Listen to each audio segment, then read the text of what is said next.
we're at a point in time coming off of a wild Saturday of college football. People are consistently peeking over at this board. He actually would not be my number one overall pick, nor would I bet him to be the number one overall pick. I think he got that next wave of NFL players, which is so enticing, which when you see Jaden Daniels come into the NFL and you go, I can get something like that with a guy with just as good an arm. Pro Football Today, only on SportsGrid. It's a new era in CFB to start off this year, put on full display. My take on this game is simple. I know some people will be upset about it. Good riddance to the Pac-12. Can you do it in terms of the week to week to week?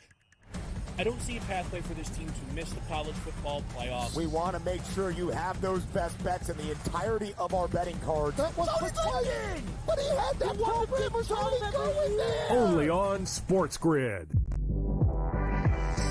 I do a sliding DiVincenzo to the what?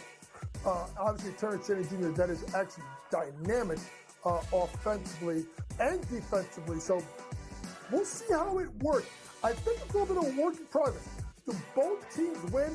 Yes. I don't think at the end of the day, Minnesota could have afforded to keep Cat, Rudy, and Ant for that amount of money. Betting above the rim. Only on SportsGrid.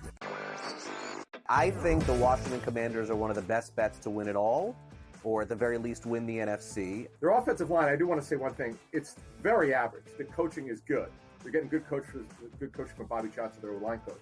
Here from the Giants, but they've kind of overachieved. Let's call it like it is. Daniels has taken them up. Look, that division's not very good, and they could very well win it over the Eagles, and the Cowboys. They're not a Super Bowl team. Newswire, only on SportsGrid.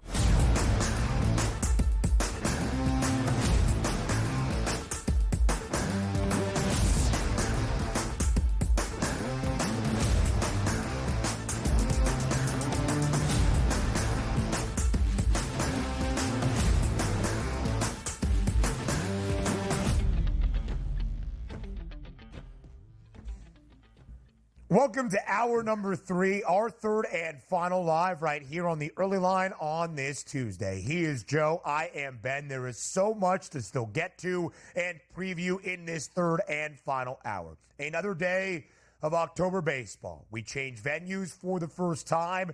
Game 3, a doubleheader of them in each of our 2 spots in the National League Division Series. To Queens we go. The Mets host the Phillies. To San Diego we go.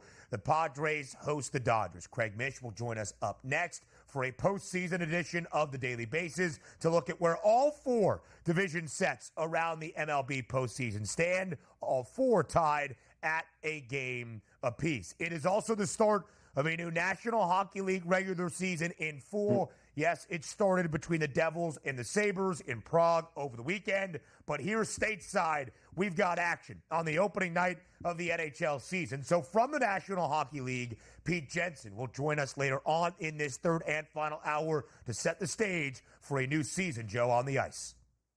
Yeah, a new season. In fact, I believe the world champions, in fact, will be hitting the ice here in South Florida, taking on the Bruins tonight. So, yeah, we're still celebrating a Stanley Cup championship here in these parts, Ben. So looking forward to a possible repeat here.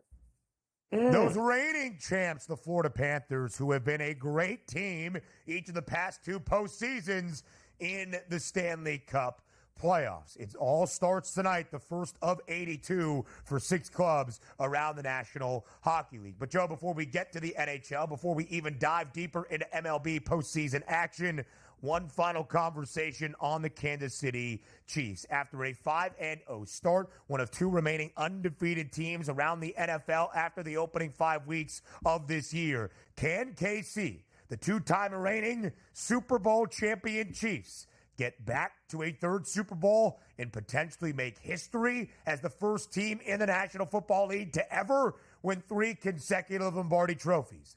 That was the question to all of you in Fade the Public.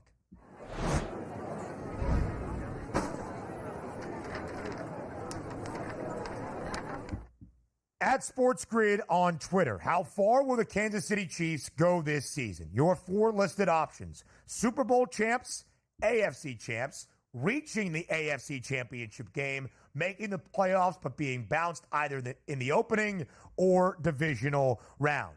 Most of the public, Joe, the most votes, 39%, on the Super Bowl champion Kansas City Chiefs for the first time in league history, a back-to-back Lombardi Trophy winner. Joe Ranieri, which way did you vote in the Fade the Public poll? Absolutely possible, Ben, and in a parity-driven NFL in which it would not shock me if the best quarterback with the best coach and the best run organization is going to be that much better than everyone else, plus the experience. There is no reason to think that Kansas City, who's managed to rattle off 5 straight wins here to start the season, not playing their best football, what are they going to be when they absolutely do? Not to mention they've navigated a ridiculous amount of injuries thus far. Yes, if any team can do it, I believe the Chiefs are the ones that can make history. And that is the fascinating thing. You see, Kansas City is the Super Bowl favorites, correctly so, at 5-1, $2 shorter than the Niners, who are sub 500 and have many questions to answer in San Francisco, $2.50 shy of Baltimore. The Ravens have won 3 straight. They look the ilk of a conference contender once again in the AFC. But I really compare this to last year, Joe, because 2023 was the season for the Chiefs to come up short. An offense that struggled, a wide receiver room that was not nearly what we expected it to be, but a defense that was much better. But it was the first time in the 6 seasons with Patrick Mahomes as KC's starting quarterback that they did not win 12 games, that they did not have home field advantage the entirety of the postseason, that Mahomes had to go on the road and win a game. They did so in Buffalo, knocking the Bills out for the 3rd time in the last 4 seasons. They had to go on the road for the first time in the AFC title game, and they upended the Ravens as an underdog. And then as a slight underdog in Super Bowl 58, they went outright once again in OT against San Francisco. It seemed, Joe, that at the end of 2023, the overwhelming reaction was, if there was ever a year to keep KC from a Lombardi trophy, it was 2023. So if you couldn't do it then, you won't really be able or expected to do it anytime moving forward, that Andy Reid is still the coach in Kansas City and Patrick Mahomes is still the starting quarterback. And then the Chiefs went out this offseason and they made acquisitions offensively. They add Hollywood Brown. They draft Xavier Worthy. Isaiah Pacheco had become a bona fide stud. Rashee Rice, after a very promising end to his rookie campaign, seemed to be that lead guy. They were going to make sure that the offensive issues from a season ago did not plague them. They got better entering 2024. And what has happened? Significant offensive injuries. There is a good chance that Hollywood Brown, Rashee Rice, and Isaiah Pacheco missed the entirety of this regular season, perhaps all 3 guys injured throughout a potential postseason run. And yet here we are with the Chiefs, one of 2 remaining undefeated teams, Joe, at 5-0 after 5 weeks. Again, we saw this, people, for decades with New England. We have seen it, have we not, Ben? I mean, I just saw that as well. But we have seen this before with the New England Patriots and Tom Brady. Unfortunately, I think we're going to see it a lot again, Ben, over the next decade with Andy Reid and Patrick Mahomes at this point here. But I'm trying to get confirmation on that, Ben. I don't know if you saw that. I have. Moments ago, ESPN's Adam Schefter, in a very, very short tweet, ESPN sources, Jets fired head coach Robert Saleh. Oh my goodness. After only 5 weeks and a disappointing 2-3 start, the New York Jets have fired head coach Robert Saleh early into his 4th year as the head coach of this Jets franchise. Joe, you just uttered the words, not shocking. Maybe at the end of the year, if it was another disappointing season for New York, I could understand it. After only 5 weeks, I must say I am quite shocked. I'm not, because, you're on the clock here. You got a 40-year-old quarterback you basically handed the keys to the franchise to, And they're still losing games, Ben, in which 12, 13 penalties, 14 penalties are coming through. They're not getting the job done, the little things. There obviously was a riff in that building between Aaron Rodgers and Robert Saleh. The Jets had made the decision that Aaron Rodgers was the key to this franchise, not Robert Saleh. The minute Saleh and Rodgers didn't get on the same page, it was only a matter of time. Plus, your undisciplined nature and losing to Denver at home in that spot, your teams aren't ready. They haven't been ready. Time to make a change. It was now or never here, Ben, if you're going to save this season. Listen, he's got an abysmal coaching record. It's 20-36 in his 3+ years as the Jets head coach. That's a win percentage of .357. He has never been better than a 7-10 football team in any of his 3 full seasons. The Jets have been an underdog 44 times in the total 56 games. Under Robert Saleh, they haven't even been competitive by odds maker expectations at 17-27. But, Joe, I don't think it's the win-loss record. I don't think it's the bad ATS record. I don't think it's Robert Saleh and an undisciplined New York Jets team. It's Aaron Rodgers. And Aaron Rodgers wears the pants in that organization. He is the guy that calls the shots. You better hope that he has called the correct shot here after a 2-3 start. More reaction next.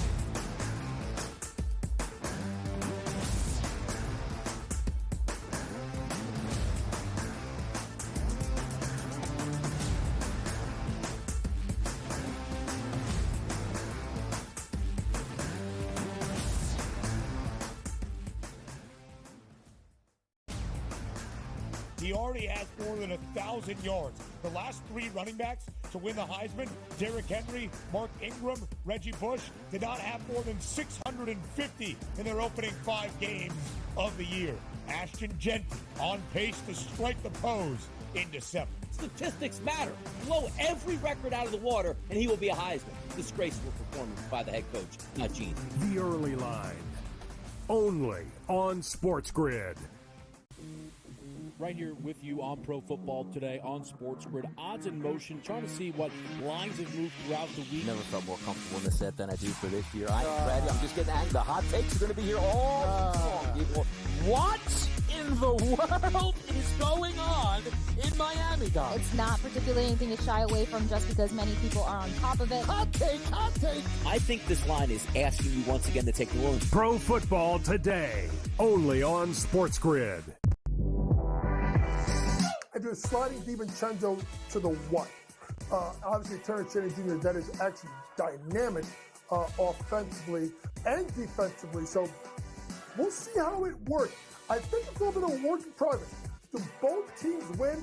Yes. I don't think at the end of the day, Minnesota could have afforded to keep Cat, Rudy, and Ant for that amount of money. Betting above the rim, only on SportsGrid.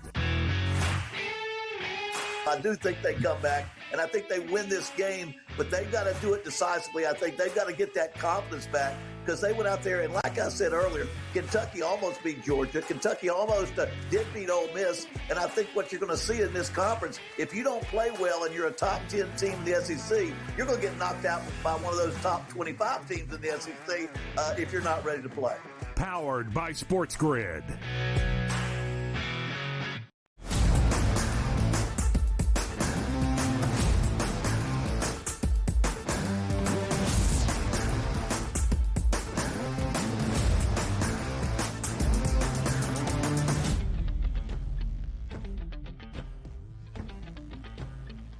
Live right here on the early line, bright and early on this Tuesday. And again, the breaking news in the immediate last minutes out of the National Football League. The Jets have fired Robert Saleh after a 2-3 start, 5 weeks into his 4th year at the helm of this New York organization. We will continue our reaction into this breaking news in just a matter of minutes. We've got a breaking news insider on the show, our MLB insider, Craig Mish, here to set the stage for another day in the MLB postseason with all 4 division series tied at a game apiece. Craig, also the host of Newswire, he'll have more continued reaction into the Jets' decision behind the dismissal of Robert Saleh. Craig, I really thought that might have been you breaking the news instead of Schefter wins out, huh?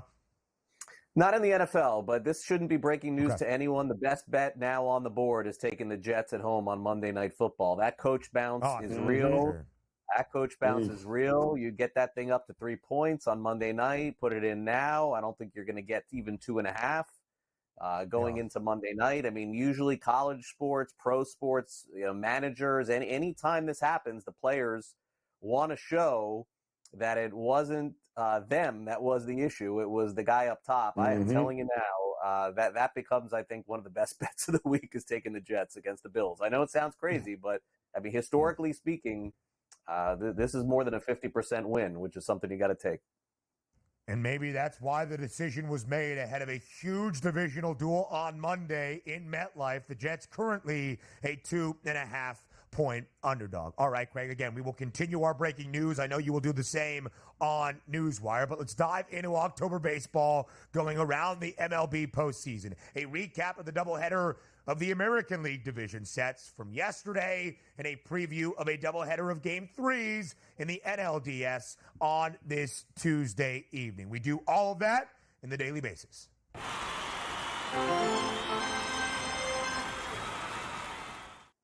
Yesterday in the Bronx, Kansas City scores 4 runs in the top of the 4th, and they hold on the remainder of the way to tie the American League division set against the New York Yankees at a game apiece. So KC shows its resolve. They bounce back from game number 1. Craig, in your estimation, where is this series? Headed to Kansas City tomorrow for game number 3. Kansas City could easily win this thing. I don't think there's any question. This is a very similar script to the last few Yankee postseasons. Look, they could get by without a doubt, but Aaron Judge has stopped hitting. I mean, they've been an all-or-nothing team for so long, Ben, and nothing is going to change all of a sudden in the postseason here. I do like some of the additions that they have. Obviously, Jazz, adding him at the trade deadline was a fantastic move for him, but even he last night said that the Royals got lucky after the game. My goodness. Okay, well, here we go. We're going back to Kansas City for the next 2. Look, we've seen it before. Whoever the Yankees have played, first round, second round, they've had their issues getting hot in October. Their offense does not appear to be all that hot right now. They played much better, of course, offensively in Game 1 and Game 2, but I expect the Royals to fight them right to the end here. It's interesting, Craig, how it's changed over the years in baseball when it comes to quality starting pitchers. And the Tigers and Skubal, who are now, I mean, give Hinch credit, right? They go to a Game 5. You gotta face Skubal again. Good luck, Guardians. But outside of the one true ace, who was the best pitcher in this series, and who do you give the advantage to? In which series? In Detroit, Cleveland? In Tigers, Guardians. It's like, what do we got? The same. Yeah, no, listen, I was here a few weeks ago, and, again, we were looking at the odds. The Tigers were not in the playoffs, and I said that they had the best weapon going into the postseason. That's still the case, Joe. If you have one starting pitcher that is an ace that can get 6 innings of outs, that's the team to back. So this does not surprise me. And, Joe, I think you are right. I think this is going to go down to 5 games. And then who would you take in Game 5 knowing that Skubal was going to pitch?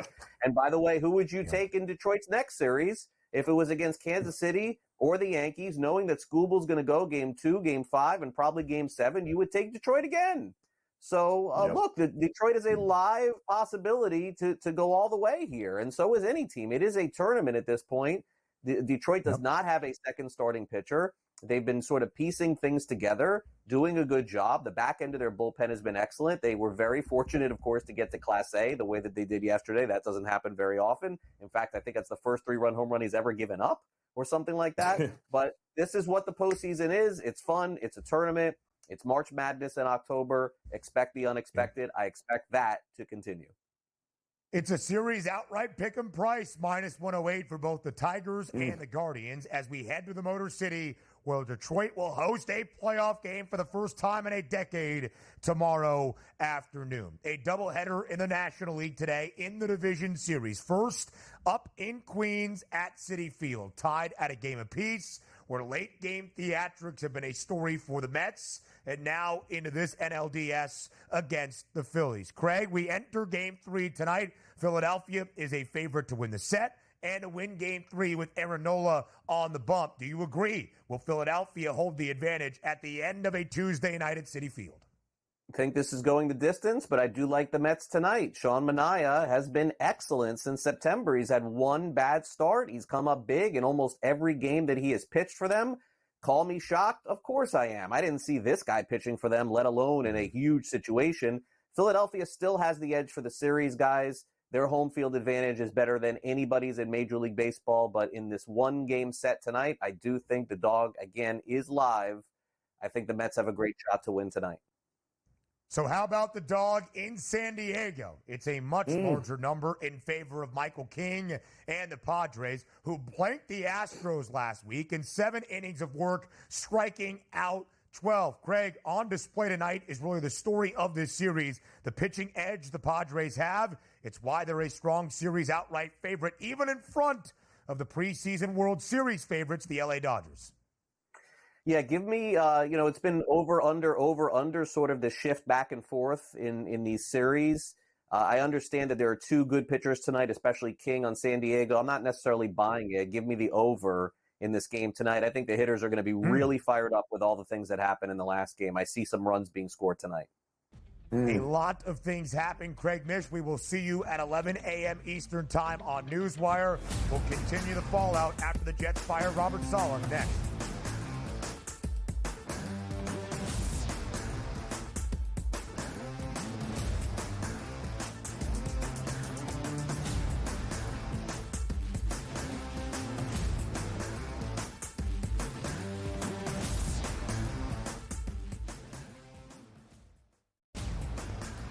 He already has more than 1,000 yards. The last 3 running backs to win the Heisman, Derrick Henry, Mark Ingram, Reggie Bush, did not have more than 650 in their opening 5 games of the year. Ashton Jensen on pace to strike the pose in December. Statistics matter. Blow every record out of the water, and he will be a Heisman. Disgraceful performance by the head coach, not Gene. The Early Line, only on SportsGrid. Right here with you on Pro Football Today on SportsGrid. Odds in motion, trying to see what lines have moved throughout the week. Never felt more comfortable in this set than I do for this year. Brady, I'm just getting angry. The hot takes are going to be here all long, people. What in the world is going on in Miami, guys? It's not particularly anything to shy away from just because many people are on top of it. Hot take, hot take. I think this line is asking you once again to take New Orleans. Pro Football Today, only on SportsGrid. I do a sliding DiVincenzo to the 1. Obviously, Terrence Shannon Jr., that is actually dynamic offensively and defensively. So we'll see how it works. I think it's a little bit of a work in progress. Do both teams win?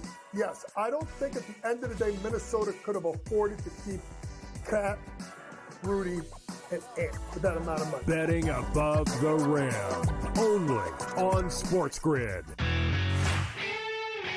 I do think they come back, and I think they win this game, but they've got to do it decisively. I think they've got to get that confidence back because they went out there, and like I said earlier, Kentucky almost beat Georgia. Kentucky almost did beat Ole Miss, and I think what you're going to see in this conference, if you don't play well and you're a top 10 team in the SEC, you're going to get knocked out by one of those top 25 teams in the SEC if you're not ready to play.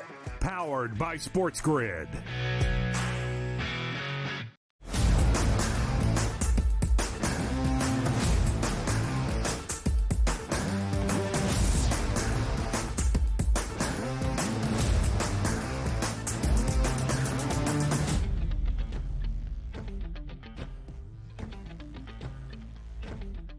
We continue our breaking news reaction to the huge news out of the National Football League. Still, that happened about 15 minutes ago, and it's sending shockwaves around the NFL. After only 5 games into 2024, his 4th season as the head coach of the New York Jets, Gang Green has fired Robert Saleh. Again, it might not be overly shocking that he was on the hot seat or that there might be some friction in the relationship between the head coach Saleh and his quarterback, Aaron Rodgers, to do this now after only 5 games, albeit dropping 2 in a row and a 2-3 sub-500 start, is rather shocking to me. We have learned in the last 5 minutes or so that defensive coordinator Jeff Ulbrich will be named the interim head coach for the New York Jets.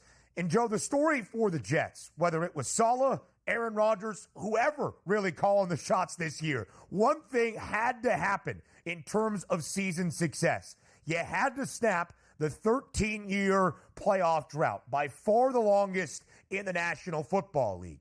Do you think the change at head coach will help the Jets do that? It can't hurt them at this point. I mean, here we are heading into what? Week 6, Ben. The Jets still don't have an identity, do they? And I'm sorry, but that falls on your head coach. Make no mistake about it. This guy is responsible for a lot of the loose ends that happen with this team, the penalties, the undisciplined nature. There's obviously, Aaron Rodgers aside, there are some locker room issues in the New York Jets here. A lot of finger pointing, a lot of guys not taking responsibility. Listen, not every guy this is a first-time head coach. It was a nice hire to begin with. You thought the defense would be better. It was better, but not everybody is a great head coach. And no less, you bring him into New York with the Jets and you give him Zach Wilson for a couple of years. And then you bring in Aaron Rodgers, who gets hurt in his first year. And it's very easy to see the wheels falling off this wagon. He had 1 year left on his contract. They obviously were going to go in a different direction then anyway. If you want to save the season, now is the time to do it before you take on your division rival, the Buffalo Bills, here on Monday night.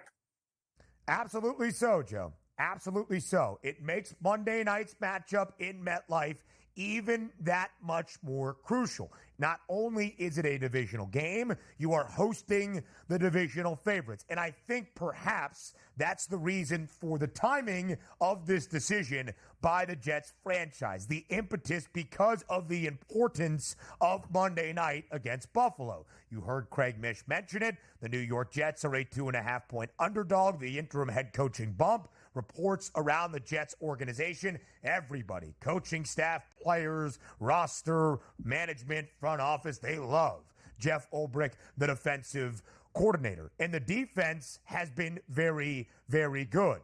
But I don't think it's the defense that needs to perform on Monday.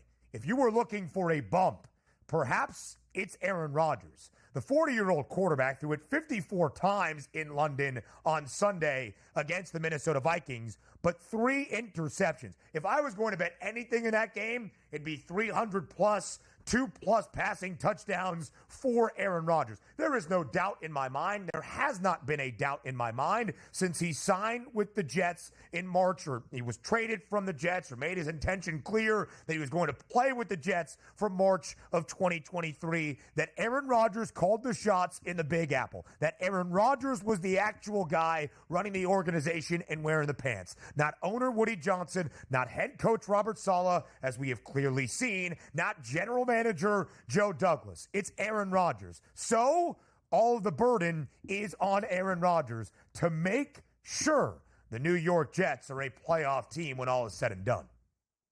Yeah, I mean, listen, there's kind of no excuse at this particular point, and I think the front office kind of says it. Listen, we're up against the clock, so they've got to do something. And with Miami's situation, New England, obviously Buffalo's got some issues there as well. I mean, if you're going to make a move like this, you're throwing all your chips into the center of the table there and going, now's the time. Now is the time. Absolutely so. Now is the time. There's no doubt about that. The time is now for New York. Minus 140. The price on the Jets to miss the playoffs. They are now favored for the first time this year to be on the outside of the playoff conversation in the AFC looking in. Oh boy, more reaction later. An NHL season preview with Pete Jensen next.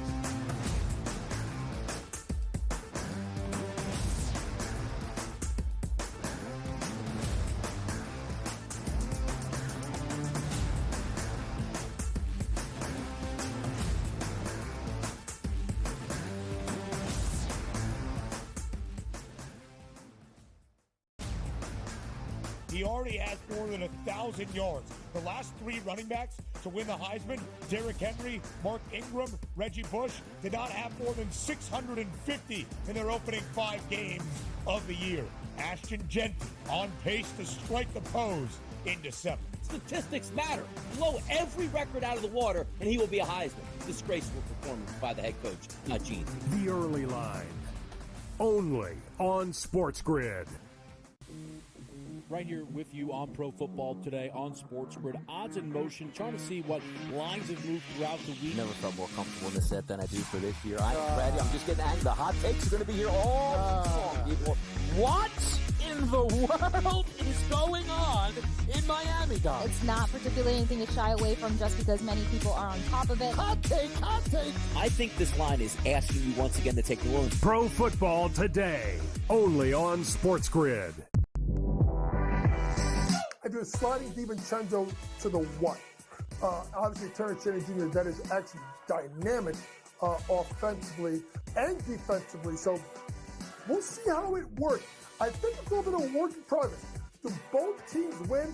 Yes. I don't think at the end of the day, Minnesota could have afforded to keep Cat, Rudy, and Ant with that amount of money. Betting above the rim, only on SportsGrid. I do think they come back, and I think they win this game, but they've got to do it decisively. I think they've got to get that confidence back because they went out there, and like I said earlier, Kentucky almost beat Georgia. Kentucky almost did beat Ole Miss, and I think what you're going to see in this conference, if you don't play well and you're a top 10 team in the SEC, you're going to get knocked out by one of those top 25 teams in the SEC if you're not ready to play. Powered by SportsGrid.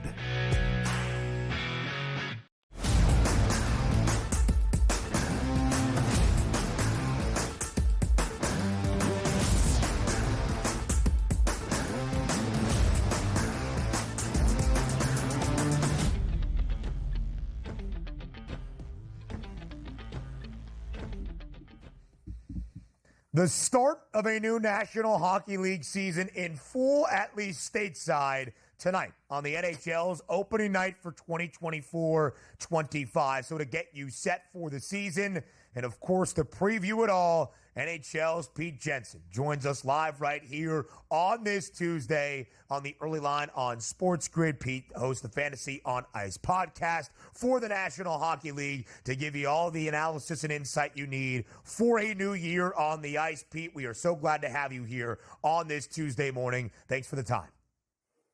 Always a blast to join you guys, whether it's the regular season opening night.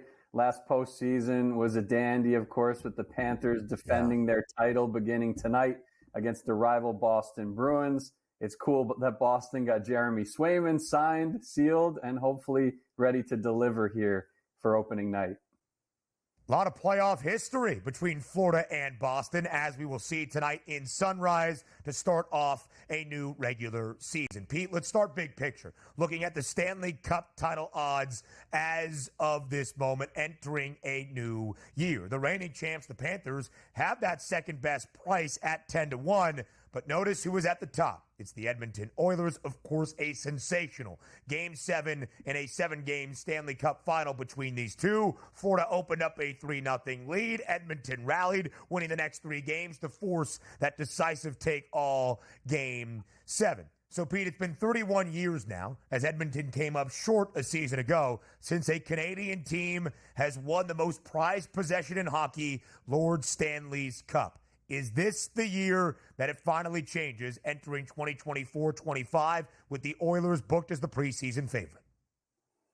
They have a great chance to win it all if they stay healthy. They locked up Leon Draisaitl for the foreseeable future, as that was an early preseason storyline. They cleared that up quickly. Connor McDavid's the best player in the NHL. He has players like Zach Hyman, of course, Evan Bouchard, producing at a historic pace in the postseason, along for the ride. They also improved in the offseason considerably, adding players like Jeff Skinner. Victor Arvidsson is a really strong two-way forward. Skinner's a goal scorer who could rejuvenate his career playing with Draisaitl. That's the second line right now. Skinner, Draisaitl, Arvidsson. They also added prospect Matthew Savoy from Buffalo in a separate deal. And Vasily Podkolzin has a little goal-scoring potential down the road if he's elevated. This is the year for Edmonton. There's no reason they can't get it done. Stuart Skinner last postseason even proved that he can rise to the occasion and be a reliable goaltender when it matters most. Pete, if I had $1 for every time I've heard this is Edmonton's year, I would already be retired on this show. Every year is Edmonton's year, or it's some team from Canada that never ends up happening here. But that's in the West is great. Who do you like coming out of the East? If it's not the reigning champs, whose year is it, do you think, in the East? I think the Rangers have the star power. They have the big five to get it done. They need to address the secondary scoring. I like what I saw from the preseason from their prospect rookie defenseman Zach Jones as a secondary or third defenseman behind Adam Fox and Keandre Miller. If the Rangers stay healthy, there's a little injury concern with Artemi Panarin entering the season. That team's a little grizzled, and I think they could take a different approach at the trade deadline this year. They went all in 2 years ago with Kane and Tarasenko. It backfired. They didn't have the chemistry. Last year, they were quiet. They wanted to keep the first-round pick at the Sphere. I get it. This year, between the Rangers and the Knicks, it's going to be an arms race at the Garden, and I could see the Rangers making a big move before the deadline to boost their overall team. And, of course, Alexis Lafreniere needs to keep the upward trajectory going. Down the stretch last year was excellent. In the postseason was one of the best even-strength goal scorers in the league. Let's see him take the next step as well to get the Rangers to the promised land. Championship caliber rosters at Madison Square Garden for both the Knicks and the Rangers. You know that will be the expectation and the narrative entering this year. The reigning champs, that's the Florida Panthers. After being the unlikely 8th seed to reach the Cup final 2 years ago, they end atop the National Hockey League, hoisting Lord Stanley's Cup, winning in 7 games. It got a little bit dicier than expected against the Edmonton Oilers. Pete, they are one of the 6 teams in action tonight to start off a new season, taking on the Boston Bruins. What do you expect Florida to do for an encore in 2024-25? I have them winning the division. The Atlantic is really tough to predict. I mean, you could talk about the ceilings of teams like Toronto, Tampa Bay, and Boston. You could also talk about their floors. I think Boston cleared that up a little bit with Jimmy Swayman signing. They have him and Korpisalo. So the Bruins should be fine to make the playoffs. I do have my worries, like if Joseph Wall got injured for the Maple Leafs, what their floor would be, the goaltender. Tampa, they lost Stamkos and Sergachev in the offseason. What is their floor going to be if they deal with any injury at any point for any stretch to a Hedman or Kucherov, Point, or guys like that, Gensel, who they acquired in the offseason? So to answer your question, I think Florida is a pretty safe pick to win the division.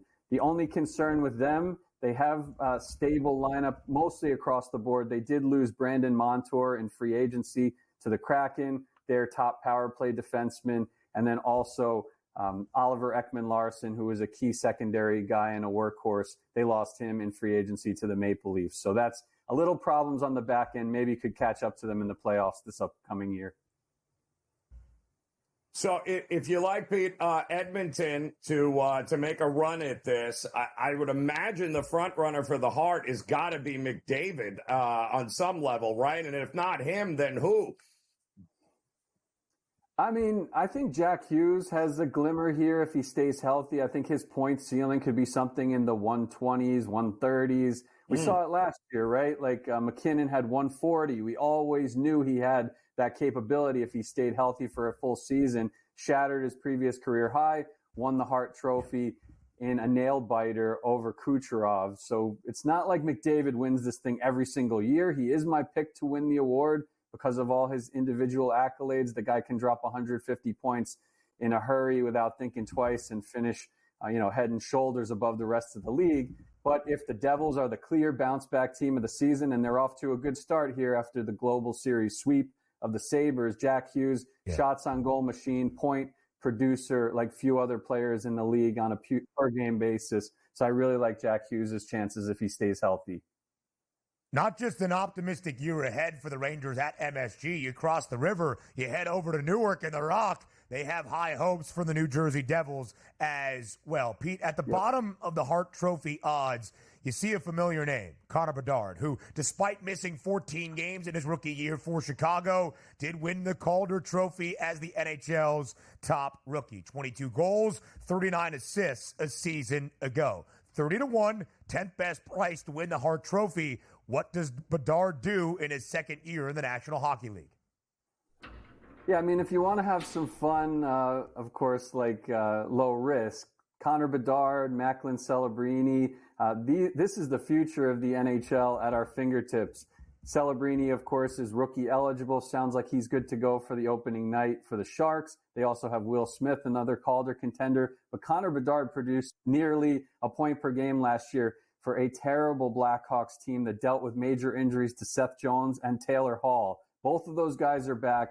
They added Tyler Bertuzzi for some, insurance on his wing, you could say, a little protection. Also, Teuvo Teravainen is back in Chicago. Taylor Hall, former MVP, is healthy. Philip Kurashev has played really well with Bedard. That means a much stronger supporting cast. So the ceiling of Connor Bedard is to keep the Blackhawks in contention, maybe for a wild card spot, and therefore he would enter the Hart Trophy conversation just because of what he means to the NHL. I feel like the voters would just have a frenzy, flocking to this guy. The Hawks on the road tonight against the NHL's newest club. It's the Utah Hockey Club. They host Chicago tonight, a triple header on opening night of the NHL season. Pete, we appreciate the time as always. We'll talk very soon. More breaking news around the NFL next.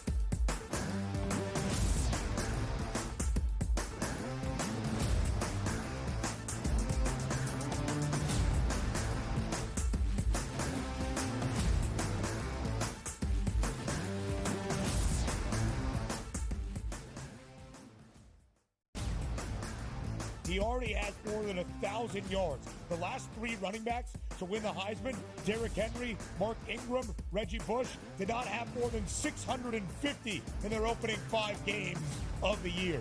Ashton Jensen on pace to strike the pose in December. Statistics matter. Blow every record out of the water, and he will be a Heisman. Disgraceful performance by the head coach, not Gene. The Early Line, only on SportsGrid. Right here with you on Pro Football Today on SportsGrid. Odds in motion, trying to see what lines have moved throughout the week. Never felt more comfortable in this set than I do for this year. I am ready. I'm just getting angry. The hot takes are going to be here all long, people. What in the world is going on in Miami, guys? It's not particularly anything to shy away from just because many people are on top of it. Hot take, hot take. I think this line is asking you once again to take New Orleans. Pro Football Today, only on SportsGrid. I do sliding DiVincenzo to the what? Obviously, Terrence Shannon Jr., that is actually dynamic offensively and defensively. So we'll see how it works. I think it's a little bit of a work in progress. Do both teams win? Yes. I don't think at the end of the day, Minnesota could have afforded to keep Cat, Rudy, and Ant with that amount of money. Betting above the rim, only on SportsGrid. I do think they come back, and I think they win this game, but they've got to do it decisively. I think they've got to get that confidence back because they went out there, and like I said earlier, Kentucky almost beat Georgia. Kentucky almost did beat Ole Miss, and I think what you're going to see in this conference, if you don't play well and you're a top 10 team in the SEC, you're going to get knocked out by one of those top 25 teams in the SEC if you're not ready to play. Powered by SportsGrid.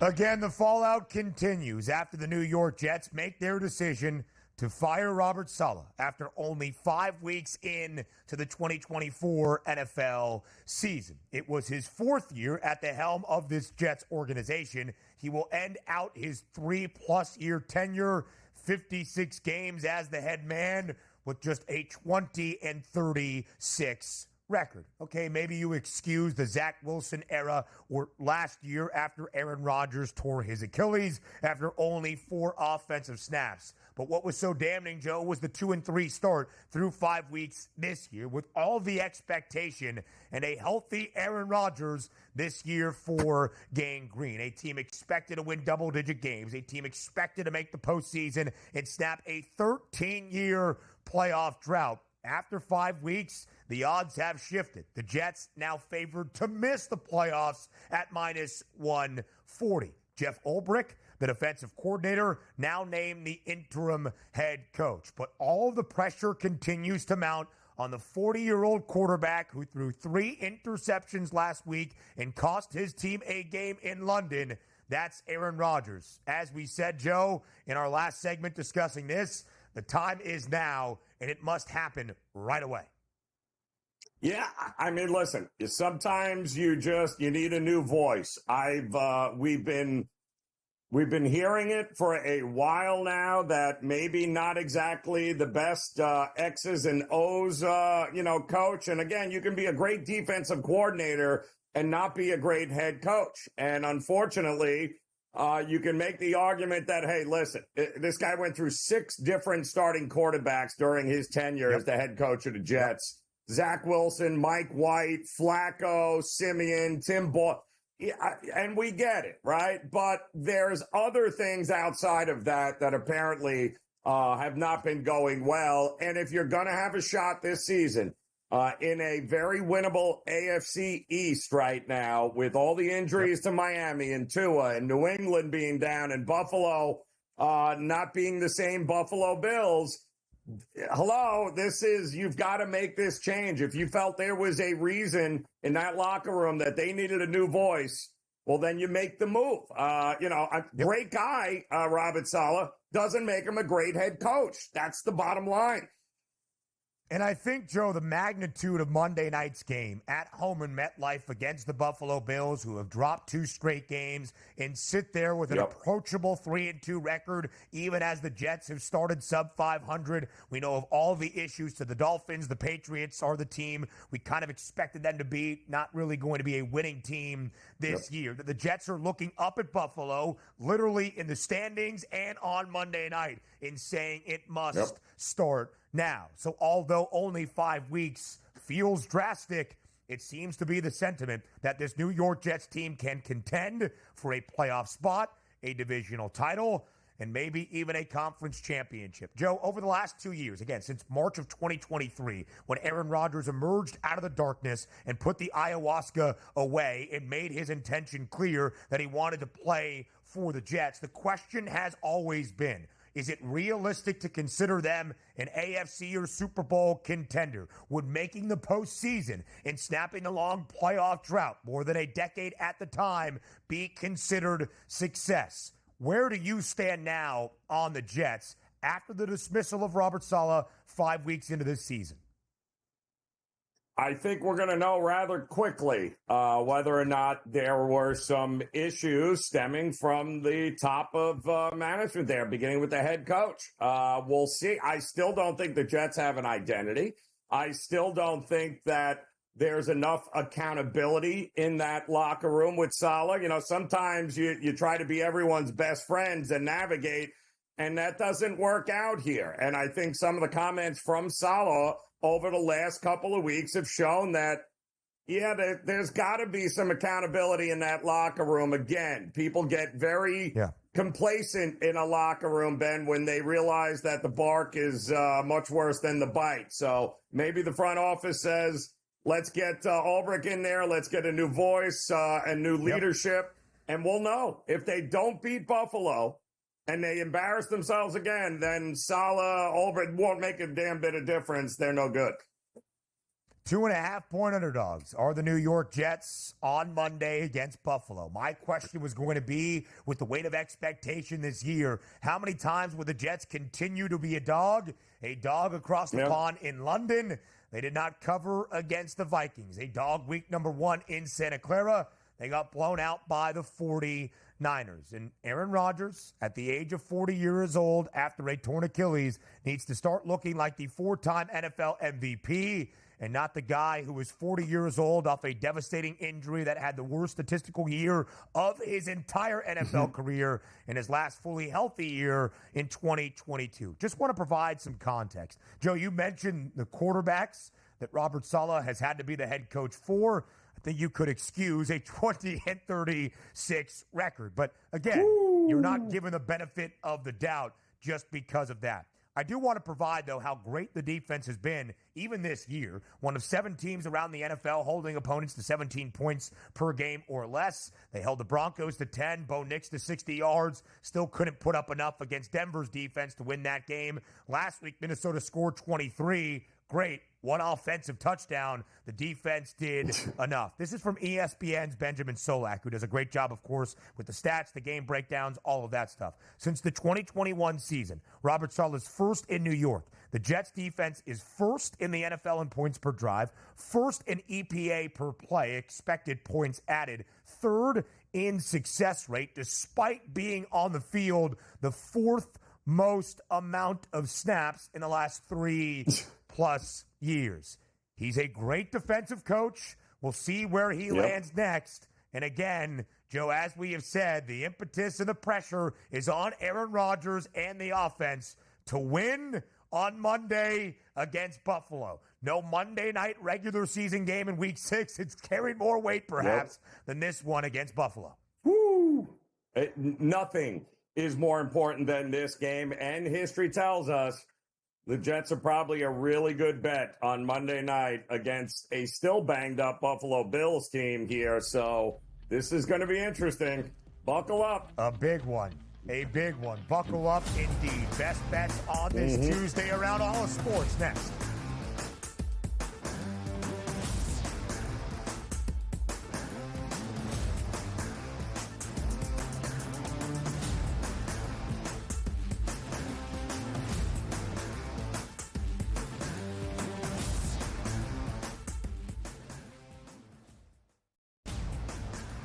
He already has more than 1,000 yards. The last 3 running backs to win the Heisman, Derrick Henry, Mark Ingram, Reggie Bush, did not have more than 650 in their opening 5 games of the year. Ashton Jensen on pace to strike the pose in December. Statistics matter. Blow every record out of the water, and he will be a Heisman. Disgraceful performance by the head coach, not Gene. The Early Line. Only on SportsGrid. Right here with you on Pro Football Today on SportsGrid. Odds in motion, trying to see what lines have moved throughout the week. Never felt more comfortable in this set than I do for this year. I'm ready. I'm just getting angry. The hot takes are going to be here all week long, people. What in the world is going on in Miami, guys? It's not particularly anything to shy away from just because many people are on top of it. Hot take, hot take. I think this line is asking you once again to take New Orleans. Pro Football Today, only on SportsGrid. I do a sliding DiVincenzo to the what? Obviously, Terrence Jensen Jr., that is actually dynamic offensively and defensively. So we'll see how it works. I think it's a little bit of a work in progress. Do both teams win? Yes. I don't think at the end of the day, Minnesota could have afforded to keep Cat, Rudy, and Ant with that amount of money. Betting above the rim, only on SportsGrid. I do think they come back, and I think they win this game, but they've got to do it decisively. I think they've got to get that confidence back because they went out there, and like I said earlier, Kentucky almost beat Georgia. Kentucky almost did beat Ole Miss, and I think what you're going to see in this conference, if you don't play well and you're a top 10 team in the SEC, you're going to get knocked out by one of those top 25 teams in the SEC if you're not ready to play. Powered by SportsGrid.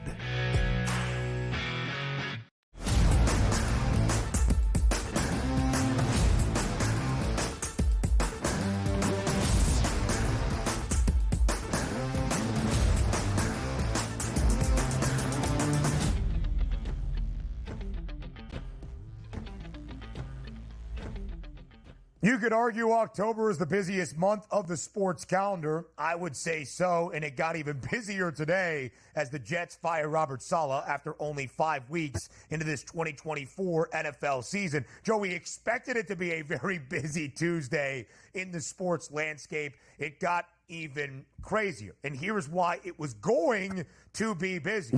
We've got the opening night of the NHL stateside. We've got a winner-take-all Game 5 in the WNBA for the second and final spot in the WNBA Championship Series. We've got college football and an undefeated Liberty team in action after a long layoff on this Tuesday night, hosting FIU. And, of course, a doubleheader of Game 3s in the National League Division Series. We will hit them all. We start with the triple header in the National Hockey League. Some afternoon hockey in Seattle. This game is in Seattle, I do believe, between the Kraken and the Blues. The Kraken, a home favorite. 5.5 is the total. The reigning Stanley Cup champs, the Florida Panthers, at home in Sunrise. -152 the number against the Boston Bruins. Total 5.5. Of course, these two teams have faced off in each of the previous two playoff runs that have resulted in 2 Stanley Cup final appearances for the Panthers and, of course, Lord Stanley's Cup a year ago. Connor Bedard,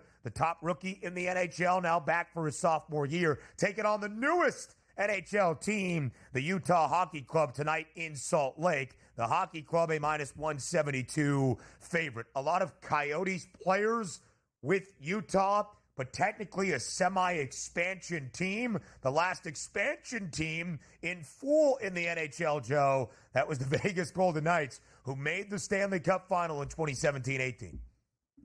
Yeah, I mean, let's be realistic. That place is going to be rocking in Salt Lake here, and they're taking on maybe the best team possible to start off your season.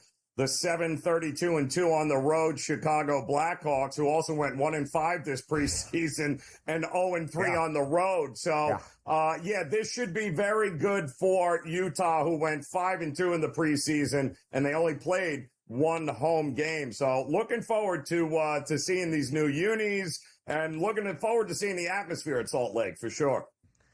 For sure, the best 2 words you can utter in the WNBA postseason: Game 5. Winner take all tonight in Minnesota. The Lynx, a 4.5-point favorite against the Sun. Total 151.5. We have seen the stars show out in this series. Alyssa Thomas is averaging near a triple-double. Dejanay Carrington has been great offensively, as has Marina Mabrey. Nafisa Collier, so good for Minnesota. Joe, the Lynx won games 2 and 3. Connecticut, the bookends, 1 and 4 to force this Game 5, who advances to the WNBA Finals to take on the New York Liberty. Yeah, and I've got Minnesota. We took them earlier in the series to win it all, so I've got to believe that they are going to handle their business in this one against Connecticut, and then hopefully ultimately win it all, even against the Liberty. The Liberty have been the WNBA's best team all year long, but they're -360 right now to win the title. Minnesota, who many looked at as having the best second half post All-Star and Olympic break, +450. Think it's worth a sprinkle. College football, CUSA action. Liberty, a very long layoff. They have not played since Saturday, September 21st. The game, the final Saturday of September against App State, was postponed and then canceled because of Hurricane Helene. Now some Tuesday night CUSA action against FIU. Liberty, one of 12 remaining undefeated teams at the FBS level. They're a perfect 4-0, Joe, but just 1-3 against the number favored in all 4 games. Yeah, and just too big a number as far as I was concerned. It opened up at 19. It's been bet down to, you can see, 17, 17.5. And I do like FIU in this one here. They have figured some things out offensively. I mean, defensively, they're not going to stop anybody, especially the rushing attack of Liberty. But that's a lot of points for a team like Liberty to cover, that all they do is run the ball. Not the same defense as it's been in past years at Liberty. I'll take all those points in FIU. Yeah, I don't doubt it, Joe. FIU 3-4 against the spread as a dog, or 3-1 against the spread as a dog this year. They have held the opposing offenses in the 3 covers to some of their least statistical output this season. Quickly, Game 3s, a doubleheader in the NLDS tonight, Joe. In New York, the Mets, a slight home dog against Philadelphia. San Diego, strong home favorite against Los Angeles. Who takes the series lead after tonight? Favorites win in both games, Ben. It's that simple. The Phils on the road. The Padres have the pitching advantage with Michael King. the early line back tomorrow, 8 a.m. Eastern time on SportsGrid.